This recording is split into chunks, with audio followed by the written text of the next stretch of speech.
Então, gente, boa noite. Sejam todos bem-vindos e bem-vindas. Hoje a gente vai falar sobre séries não uniformes. Nós estudamos até agora séries uniformes de pagamento e renda. Aí eu lembro que as séries uniformes são aquelas que elas têm os mesmos pagamentos, o mesmo período e a mesma taxa de juros, ou seja, há uma uniformidade aí nesses pagamentos. As séries não uniformes são todas aquelas que vão apresentar, que não têm alguma das características das séries uniformes. Então, a gente pode ter pagamentos em períodos diferentes, valores diferentes, entradas e saídas de valores a qualquer tempo. Então, são aquelas séries que vão envolver fluxos desiguais e em intervalos de tempo irregulares. Ou eu posso ter fluxos desiguais em tempos regulares ou fluxos iguais em tempos irregulares também, ok? Então, exemplos dessa natureza a gente classifica como problemas de análise de investimento, e aí a gente vai resolver com a metodologia de análise de investimento, ok? Os procedimentos para resolução das séries não uniformes. A primeira coisa que a gente tem que fazer é montar um diagrama do fluxo de caixa para dimensionar as entradas e saídas de dinheiro. Tá? Então, a gente vai colocar uma linha temporal. Essa linha temporal ela vai delimitar aí o intervalo de tempo e nós vamos estabelecer, né, quais são as entradas e quais são as saídas. Então, por exemplo, se eu tenho uma série de pagamentos não uniformes e ela é mensal, então eu vou ter que estipular quais são as entradas mensais, quais são as saídas mensais. Ok? Mesmo naqueles meses que não tiver nada, então eu tenho que colocar zero. Tá? Então, o diagrama, a representação do diagrama do fluxo de caixa é muito importante, ok? E nós vamos usar dois indicadores. O primeiro indicador é o valor presente líquido, que é o VPL, que ele significa trazer todos os fluxos para uma determinada data a uma determinada taxa, né? Então por isso que chama valor presente líquido. E aí do inglês NPV, que é Net Present Value, então na calculadora a gente vai usar aí o NPV. E a taxa interna de retorno, que é a taxa que ela vai tornar equivalentes, do ponto de vista financeiro, todas as entradas e todas as saídas de um determinado fluxo em um determinado período de tempo. Então, ela é a taxa de equilíbrio, ela é a taxa de juros que vai equilibrar o nosso fluxo de caixa, tá? Então, ela vem do inglês, né? IRR, Internal Return Rate, beleza? Bom, o VPL, então, representa em termos de valor qual é o ganho efetivo, né, o ganho financeiro, de uma operação no fluxo de entradas e saídas não uniformes, mediante uma determinada taxa de juros. E a taxa interna de retorno, ele vai representar essa taxa, é o ganho efetivo, é quanto a gente está tendo de ganho efetivo ou de perda efetiva em um determinado fluxo de caixa, ok? Bom, tem um exemplo aqui, mas antes de começar esse exemplo aqui do slide, eu queria fazer um outro exemplo com vocês aqui, que eu estava até bolando antes da aula, que seria esse aqui. Deixa eu só colocar uma exibição maior aqui. Vou colocar um exemplo de desenho. Eu acho que fica legal para ver. Então, gente, eu estou usando aqui uma planilhazinha Excel, tá? Então, o que eu tenho aqui? Imaginem o seguinte, eu vou explicar para vocês como é que a gente calcula, faz esses exercícios de análise de investimento, usando uma planilha como se fosse uma representação do tempo. Imagina que eu comprei uma máquina, que eu tenho uma indústria, ok? Eu tenho uma indústria qualquer. Eu comprei uma máquina, tá? Eu comprei essa máquina à vista por 100 mil reais. Então, eu tive um desembolso à vista, paguei à vista 100 mil reais, ok?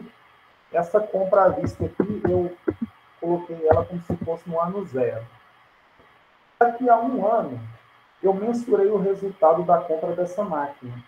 E o resultado dela, eu tive um fluxo de caixa positivo de 40, como se fosse assim, ó, eu produzi, paguei todos os custos, recebi os produtos que eu fiz, e aí o meu lucro, o meu ganho, a caixa, foi de 40 mil.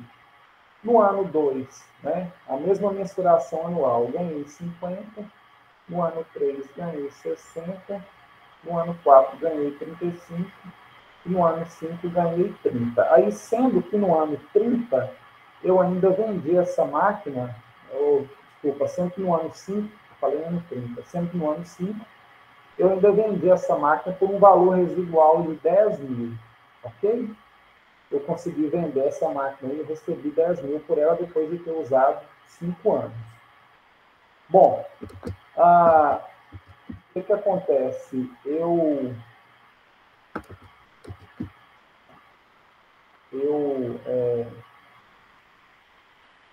tenho, então, eu tinha um custo de oportunidade, que está aqui, ó, de aplicar meu dinheiro em outro negócio e ganhar 20% ao ano. Então, eu ia ganhar 20% ao ano aqui se eu fosse investir em outro negócio igual ao risco. Isso eu chamo de TMA, né, que é a taxa mínima de atratividade, ok? Ou custo de capital próprio.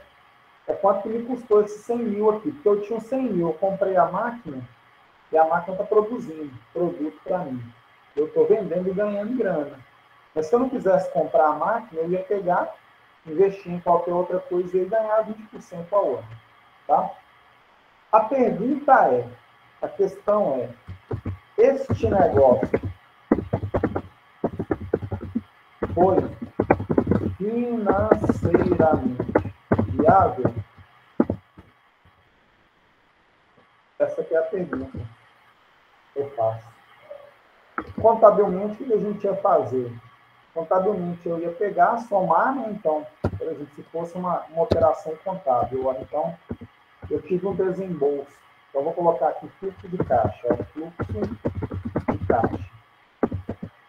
Eu tive um desembolso de 100 mil.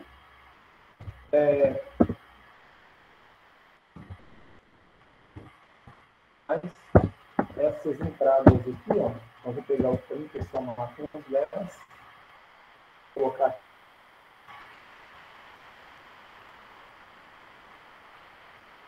Então, se fosse como é que a gente faz na contabilidade? Eu só registro, né? Eu vou fazer uma soma aqui e vou ver que foi financeiramente viável, né? Porque se eu somar esses capitais aqui, eu vou achar 225 menos 100 mil, então, durante 5 anos, eu ganhei 125 mil em cima de 100 mil, né? Ok? Então, eu tive um lucro muito bom.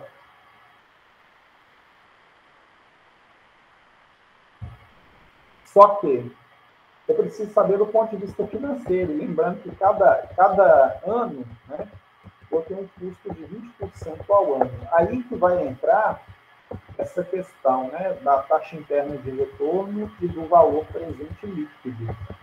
Aqui que vai entrar isso, né? Então, o que eu preciso fazer? Olha, se eu for pensar aqui, eu comprei a máquina à vista, eu desembolsei 100 mil. Daqui a um ano, eu vou receber 40.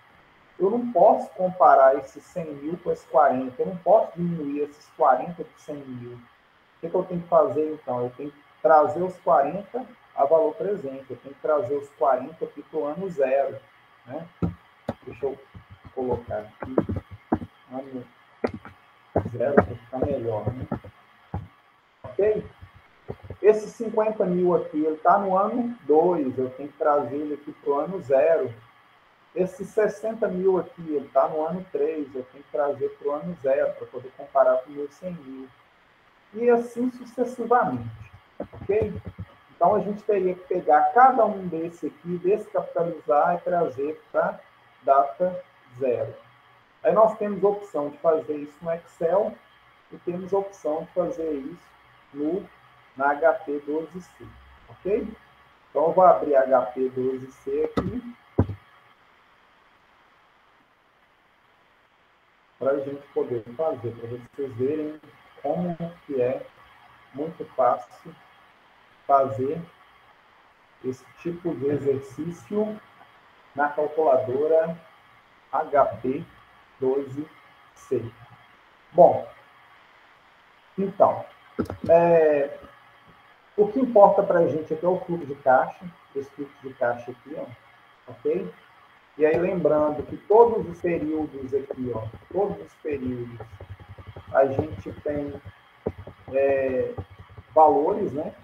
Tem valores aqui de saída e valores de entrada, tá? E vamos contar a história aqui na HP. A primeira coisa, né? Eu vou formatar ela aqui em duas unidades depois da vírgula e vou contar a história. Esses aí, gente, o que que acontece? Se vocês olharem na máquina, ela tem aqui o CF0 e CFJ. O CF0, ele significa que a gente está trabalhando aqui, ó, com o fluxo de caixa na data zero. O CFJ aqui, fluxo de caixa nas demais datas, 1, 2, 3, 4, 5, 6. E o NJ aqui, ó, é o número de fluxos de caixas iguais que eu quero repetir. Ok? Então, vamos lá. Eu desembolsei, então, 100 mil no ano zero. Então, vou colocar aqui, ó, 100 mil. Ok? CHS, que eu estou trocando o sinal. GCF0. Ok? Então, lancei os 100 mil aí como se fosse o fluxo de caixa na data zero. Depois, eu tenho mais 40 mil. Ó, 40 mil GCFJ. Depois, no ano 2, 50 mil GCFJ, que é o fluxo no ano 2. Depois, no ano 3, 60 mil GCFJ. Depois, 35 mil, ó, 35 mil GCFJ. E os 40 mil GCFJ. Então, percebam que o CF0 eu lanço uma vez só, que ele é o fluxo de caixa na data zero. E depois eu vou lançar os fluxos de caixa nas datas correspondentes. Tá? Lancei tudo. O que eu vou fazer agora, então? Eu vou informar para ele qual que é a taxa de juros, que é esse custo de capital próprio pela taxa mínima de atratividade. Por quê, gente? Porque como a gente está trabalhando financeiramente, aí a calculadora ela vai pegar cada fluxo desse, trazer a data zero e comparar com o meu valor inicial, ok? Então, o princípio básico da matemática. O fluxo de caixa está ao ano e a taxa está ao ano também efetiva, né? Ok? Então, 20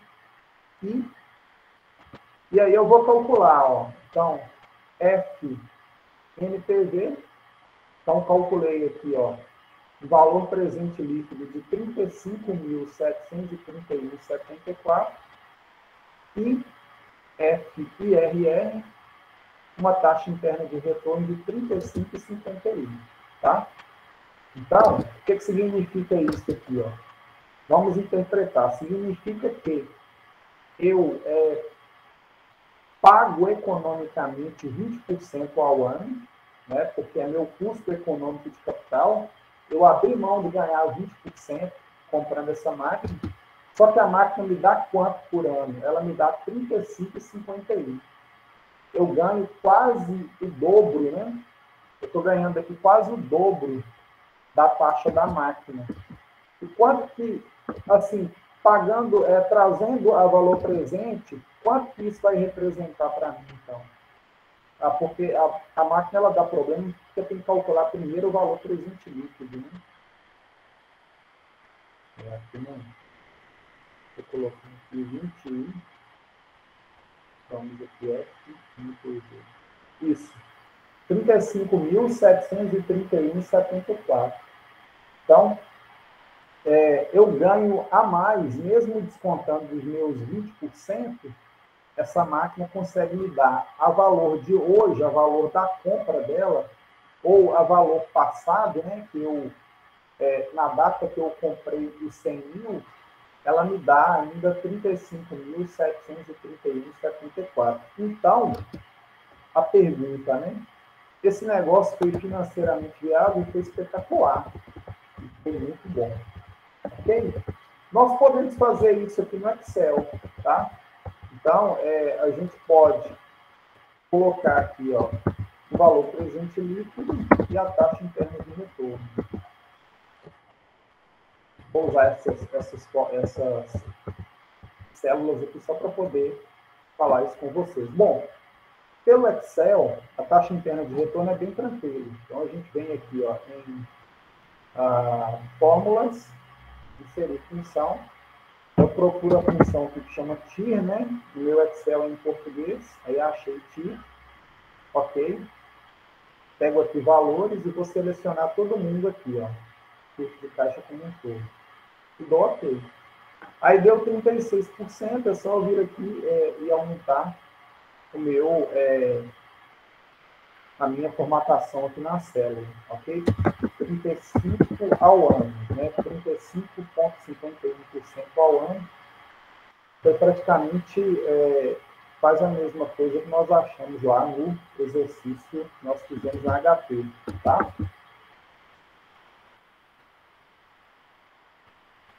Ok? Bom, e o VPL? Aí é a mesma coisa, eu venho aqui ó, em fórmulas, inserir função, procura aqui a função VPL, aí a taxa 20%, né? Ou eu posso escrever aqui, então pegar a célula, e vou pegar aqui, ó, do valor 1 até o último valor. Eu não pego o valor 0. Dou ok. Ah, deu 135, tá errado. Não, aí eu dou um F2, edito, e somo o fluxo de caixa que é na data 0. Então, eu tenho que somar ele aqui para ficar certo. E aí, eu consigo chegar a essa conclusão, né? Que a máquina ela me dá 35,51% ao ano de retorno, ok? De ganho financeiro, em termos de taxa de juros, e eu pagando, eu trazendo todo mundo a valor presente, pagando os meus 20%, ainda me sobra 35.731,74. Né? Então, essa série aqui ó, é uma série não uniforme. A série não uniforme geralmente são problemas de engenharia econômica, problemas iguais a esse aqui, né? E a gente vai trabalhar sempre, basicamente, essas duas ferramentas, né? A taxa interna de taxa de juros, né? Então, a taxa que eu ganhei foi 35,51% ao ano, e o ganho financeiro, né, descontando o meu custo de capital próprio, foi 35.731,74. Tá? Tranquilo?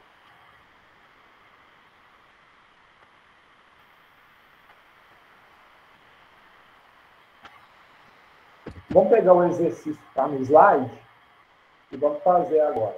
Então, fazer ele é um pouco mais assim, elaborado, mas dá para a gente fazer. Ó, séries não uniformes. Um exemplo. Vamos supor que um comerciante está querendo avaliar a performance financeira da empresa dele. E ele tem os seguintes compromissos a pagar e receber. Que são valores espécies em cheques pré-datados, ok? E a taxa de juros de mercado é 5% ao mês. Então, ó, aqui a gente tem uma representação do fluxo de caixa dele. Então, por exemplo, hoje, né, que é o mês 0, ele tem que pagar 150, depois, daqui a 2 meses, tem que pagar 200, depois a 3 tem que pagar 100, 4 vai receber 100, 6 vai receber 150 e por aí vai, né? Então, aqui é uma representação do fluxo de caixa. Percebam que aqui no 2 ele é 0, aqui também é 0, né? Porque não tem nem entrada nem saída, tá? Então, é uma típica série não uniforme. O que a gente pode fazer? A gente pode pegar e trabalhar no Excel, né? Então, eu vou colocar aqui, por exemplo, ó, mês 0, mês 1, mês 2, por aí vai, né? Eu acho que vai até mês 14. Desse.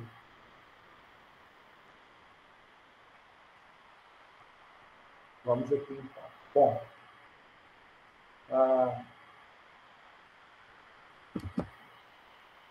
mês 0.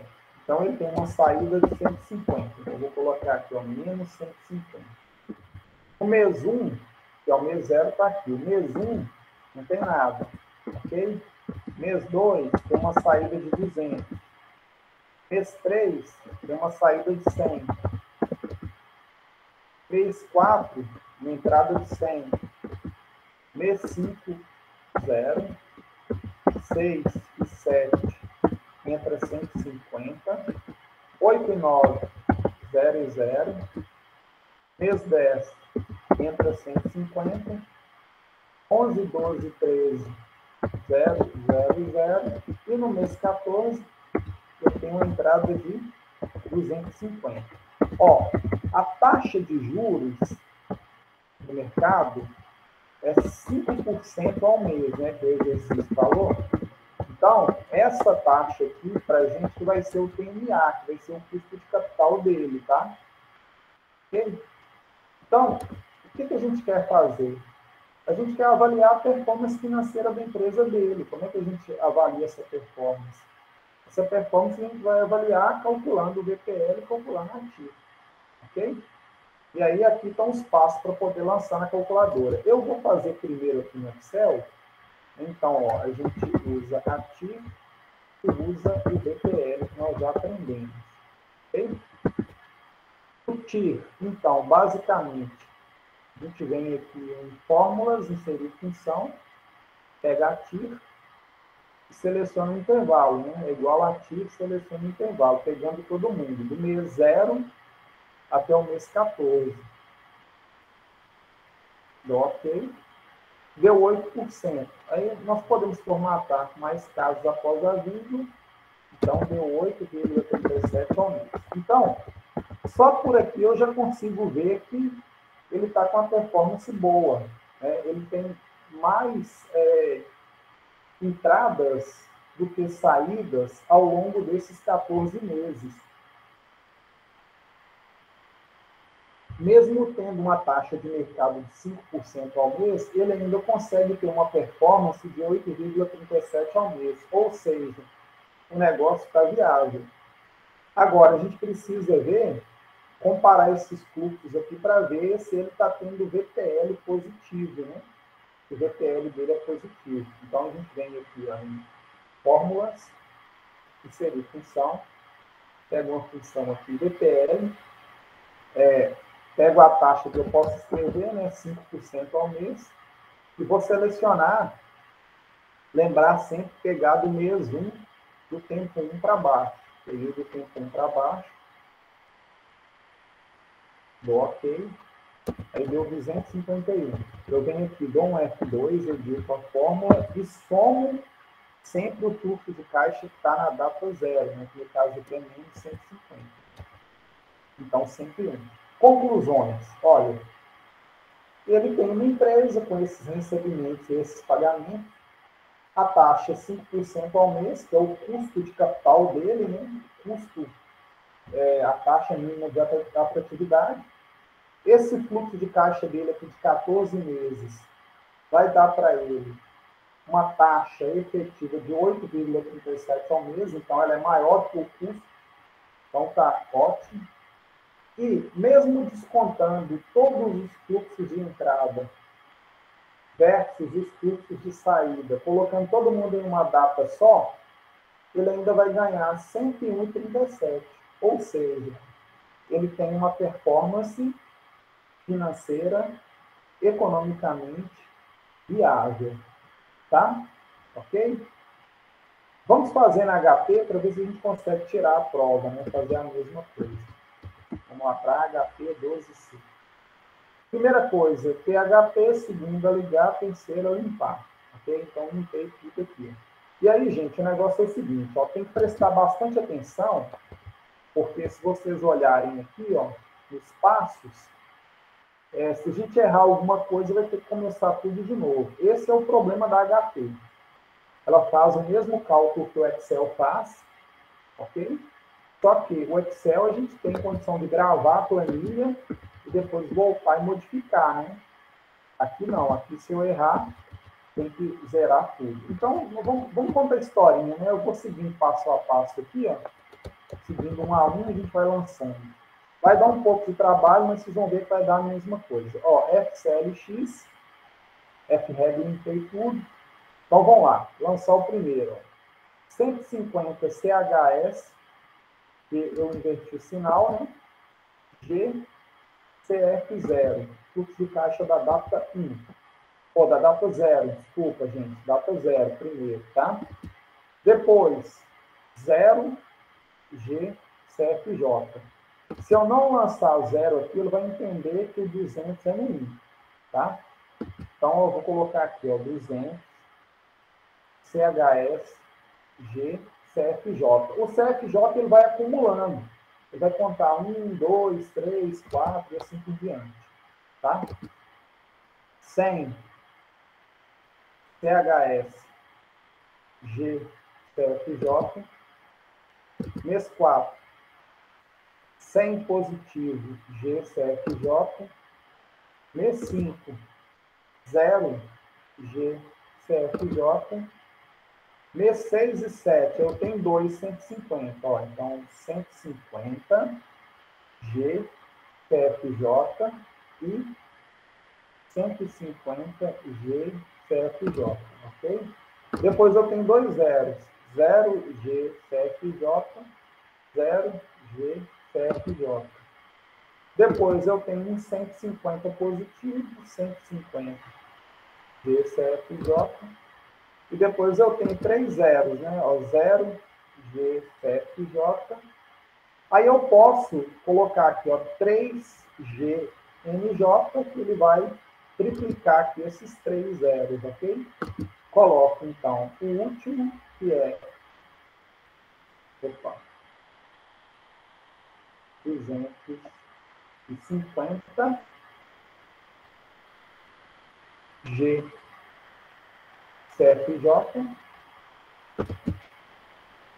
Ah, tá. 5 e F NPV. Olha lá, 101,37. 101,37. IRF 8,37. 8,37. Ok? Então, bateu perfeitamente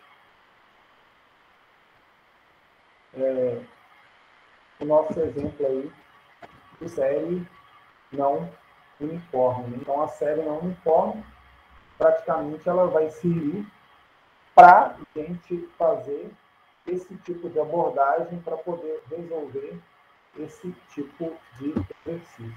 Tudo bem?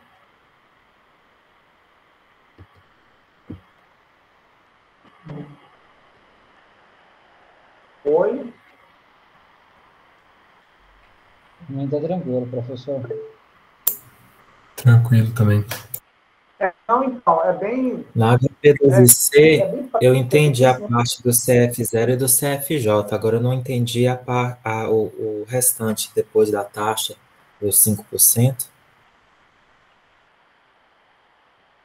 Então, ó, o que é o 5% aqui que a gente... É o custo de oportunidade dele, ok?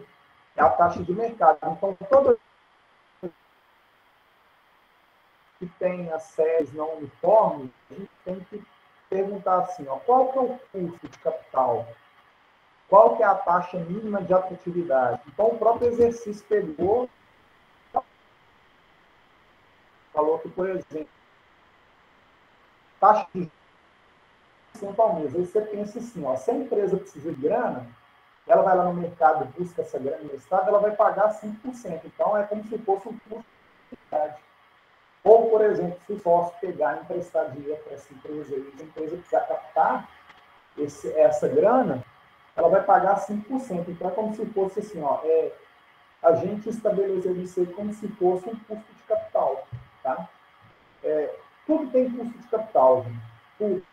É uma questão econômica. Então, imagina R$ 1.000, aí se eu comprar fundo imobiliário, investir em Bitcoin, alguma coisa assim.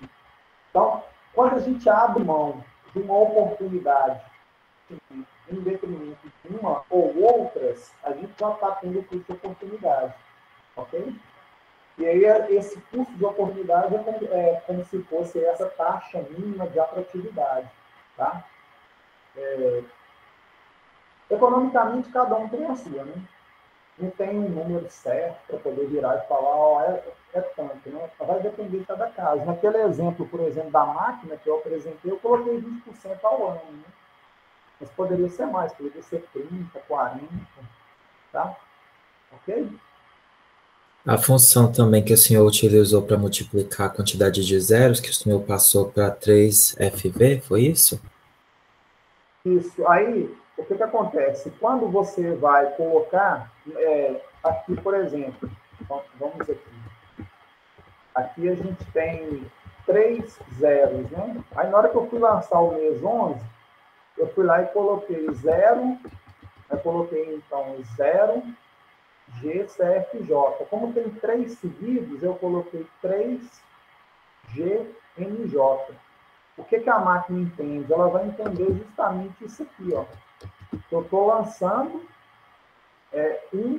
mas que ele é triplicado. Então, ela vai triplicar ele aqui ao longo do tempo. Então, lembrando, gente, o fluxo de caixa é uma representação temporal, né? Aqui a gente tem uma série temporal, ok? Você tem uma série de tempo. E aí a gente está desenhando esse fluxo de caixa aqui para poder tomar decisão. Ok? Tranquilo? O IRR que tem na calculadora HP12C, ele, no caso, ele é o quê? Vamos lá, vamos voltar lá para a calculadora. Então, ó, o NPV aqui é o Net Present Value, né, que é o valor presente líquido, e o IRR é a taxa interna de retorno. Então, terminou de lançar tudo, lançou a taxa, eu venho F, NPV, né, então vou pôr aqui a taxa de novo, assim, incluir, F, NPV, que é o valor presente líquido aqui, então ele tem o valor presente líquido de 101,37, e qual que é, por exemplo, a taxa interna de retorno dele? A taxa interna de retorno dele é 8,37. Então, é como se fosse assim, ó. Se ele paga economicamente 5 e ganha economicamente 8,37, então o negócio é viável, tá? O negócio é bem viável. Ok?